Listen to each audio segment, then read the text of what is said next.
Mr. Tamari mention in the past, and I think we should maybe dig into this a little bit at a future meeting, but who founded the Boy Scouts? BB. What's his name? Baden Powell. Baden Powell, right?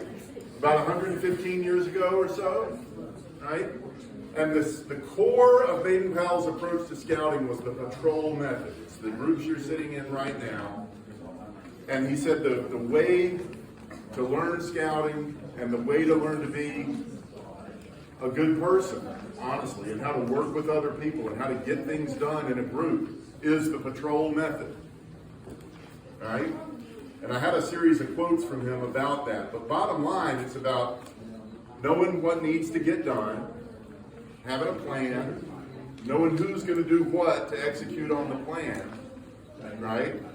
Who's maybe got the lead on each part of the plan. You can help each other with things. It doesn't mean if it's their job and somebody's not doing it or needs some help to do it that you don't help them because it's their job.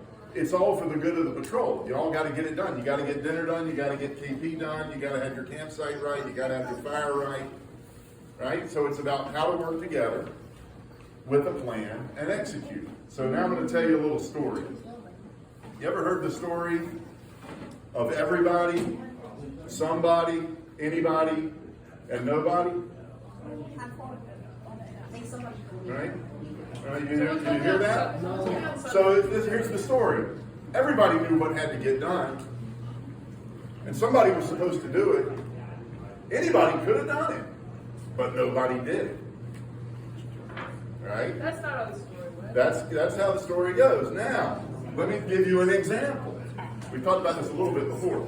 Who was on the last camp out at Antietam? Right? And who can remember something that didn't quite go right? Yeah?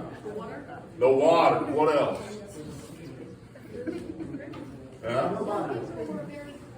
Some couple people were too cold, right? Yeah? I heard some people were quite hungry too. Some people were hungry too, right? Now, everybody knew that on a camp out you need water and food, right? And somebody was supposed to have water and food. Anybody could have had water and food, but in a couple of our patrols, nobody had water and food, or just barely, right? That ain't the patrol method, guys, right? So when we're going through these plans for the Klondike sleds, or when you're going through making a meal plan, or you're figuring out who's doing KP, or who's taking care of the fire, right? It's all about having that plan down, having a roster of who's doing what, and then executing. And if a couple guys end up sick or too busy and don't show up, what has to happen? Adapt and change the plan, right? Because you still got to get all that stuff done. That's what a patrol is for. It's for you guys to hang together and get it all done. And when the work is done, that's when the fun can happen, right? It's all about getting out in the woods and having a good time. It's not about doing a bunch of work. You just got to take care of business so you can have your fun. That's the Scoutmaster Minute. Good to be with you.